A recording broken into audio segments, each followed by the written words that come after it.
ಬಳ್ಳಾರಿಯಲ್ಲಿ ಬಾಡಿಗೆಗಂತ ಪಡೆದಿರ್ತಕ್ಕಂತಹ ಕಾರುಗಳನ್ನು ಮಾಲೀಕರಿಗೆ ಅಂದರೆ ಕಾರ್ ಮಾಲೀಕರಿಗೆ ಗೊತ್ತಾಗದ ರೀತಿ ಒಳಗಡೆ ಮಾರಾಟ ಮಾಡಿರುವಂಥ ಘಟನೆ ಈ ಹಿಂದೆ ಬೆಳಕಿಗೆ ಬಂದಿತ್ತು. ಅದಕ್ಕೆ ಸಂಬಂಧಪಟ್ಟಂತೆ ಈಗಾಗಲೇ ಬಳ್ಳಾರಿಯಲ್ಲಿ ಸುಮಾರು 40ಕ್ಕೂ ಹೆಚ್ಚು ಕಾರುಗಳನ್ನು ಈಗಾಗಲೇ ಪೊಲೀಸರು ಕೂಡ ಪತ್ತೆ ಹಚ್ಚಿರುವಂಥದ್ದು. ತಾವು ಗಮನಿಸ್ಬೋದು, ಬಳ್ಳಾರಿ ಜಿಲ್ಲೆಯಲ್ಲಿ ಕಾರ್ ಮಾಲೀಕರಿಗೆ ಇಂತಿಷ್ಟು ಬಾಡಿಗೆ ಕೊಡ್ತೀವಿ ಅಂತ ನಿಟ್ಟಿನಲ್ಲಿ ಯಾಮಾರಿಸಿ ಆ ಕಾರುಗಳನ್ನು ತೆಗೆದುಕೊಂಡು ಹೋಗಿದ್ರು. ಜೊತೆಗೆ ಆ ಕಾರುಗಳನ್ನು ಕೆಲವೊಂದಿಷ್ಟುಗಳನ್ನು ಗಿರಿವಿಟ್ಟಿದ್ದಾರೆ, ಇನ್ನು ಕೆಲವೊಂದಿಷ್ಟುಗಳನ್ನು ಮಾರಾಟ ಮಾಡಿದ್ದಾರೆ.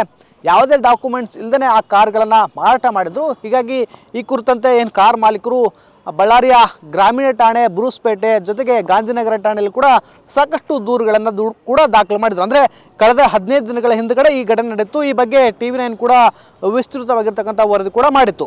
ಈ ವರದಿ ಬಂದಲ್ಲೇ ಇಲ್ಲಿರ್ತಕ್ಕಂತಹ ಪೊಲೀಸ್ ಇಲಾಖೆ ಕೂಡ ಅಲರ್ಟ್ ಆಗಿತ್ತು. ಜೊತೆಗೆ ಆ ಕಾರ್ಗಳ GPS ಆಧರಿಸಿ, ಜೊತೆಗೆ ಕೆಲವೊಂದಿಷ್ಟು ಎವಿಡೆನ್ಸ್ಗಳನ್ನು ಆಧರಿಸಿ ಈಗಾಗಲೇ ಸುಮಾರು 46ಕ್ಕೂ ಹೆಚ್ಚು ಕಾರುಗಳನ್ನು ಪತ್ತೆ ಮಾಡಿದ್ದಾರೆ. ಜೊತೆಗೆ ಆ ಕಾರ್ ಮಾಲೀಕರಿಗೂ ಕೂಡ ವಿತರಣೆ ಮಾಡುವಂಥ ಕೆಲಸ ಕೂಡ ಮಾಡ್ತಾ ಇದ್ದಾರೆ. ಅಂದರೆ ಸುಮಾರು ಬಳ್ಳಾರಿ ಜಿಲ್ಲೆಯಲ್ಲಿ 103ಕ್ಕೂ ಹೆಚ್ಚು ಕಾರುಗಳು ಈಗಾಗಲೇ ನಾಪತ್ತೆ ಆಗಿರುವಂಥದ್ದು. ಅಂದರೆ ಇಲ್ಲಿ ಏನು ಪ್ರಮುಖವಾಗಿ ಆರೋಪ ಆಗಿರತಕ್ಕಂಥ ಸೋನು ಎನ್ನುವನು ಇಲ್ಲಿರುವ ಕಾರ್ ಮಾಲೀಕರನ್ನ ಪರಿಚಯ ಮಾಡ್ಕೊಳ್ತಾನೆ. ನಿಮಗೆ ತಿಂಗಳಿಗೆ 50,000 ಬಾಡಿಗೆ ಕೊಡ್ತೇನೆ, 60,000 ಬಾಡಿಗೆ ಕೊಡ್ತೇನೆ ಅಂತ ಹೀಗಾಗಿ ನಂಬಿಸಿ ನಂತರದಲ್ಲಿ ಇರ್ತಕ್ಕಂತಹ ಕಾರುಗಳನ್ನು ಪಡ್ಕೊಂಡು ನಂತರದಲ್ಲಿ ಅವುಗಳನ್ನು ರಾಯಚೂರು ಆಗಿರ್ಬೋದು, ಕೊಪ್ಪಳ ಆಗಿರ್ಬೋದು, ಹಾವೇರಿ ಆಗಿರ್ಬೋದು, ಹುಬ್ಳಿ ಆಗಿರ್ಬೋದು, ಹೀಗೆ ಬೇರೆ ಬೇರೆ ಭಾಗಗಳಲ್ಲಿ ಅವನನ್ನು ಮಾರಾಟ ಮಾಡಿದ್ದಾನೆ.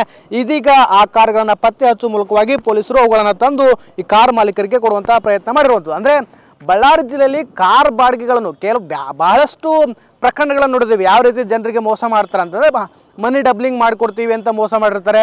ಇನ್ನು ಹಲವಾರು ರೀತಿ ಒಳಗಡೆ ಮೋಸ ಮಾಡಿದ್ದಾರೆ. ಈಗ ಪ್ರಸ್ತುತವಾಗಿ ಕಾರ್ಗಳನ್ನು ಬಾಡಿಗೆ ಕೊಡ್ತೀವಿ ಅನ್ನೋ ನಿಟ್ಟಿನಲ್ಲಿ ಕೂಡ ಈಗಾಗಲೇ ಮೋಸ ಮಾಡಿದ್ದಾರೆ. ಈಗ ಸಂಬಂಧಪಟ್ಟಂಥ ಸುಮಾರು 40ಕ್ಕೂ ಹೆಚ್ಚು ಕಾರುಗಳನ್ನು ಈಗಾಗಲೇ ಪತ್ತೆ ಮಾಡಿರ್ತಕ್ಕಂಥ ಪೊಲೀಸರು ಕಾರ್ ಮಾಲೀಕರಿಗೆ ವಾಪಸ್ ಕೊಡುವಂತಹ ಪ್ರಯತ್ನ ಕೂಡ ನಡೆದಿರುವಂಥದ್ದು. ಕ್ಯಾಮ್ರಾ ಪರ್ಸನ್ ಜೊತೆ ವಿನಾಯಕ ಬಡಿಗೇರ್, TV9 ಬಳ್ಳಾರಿ.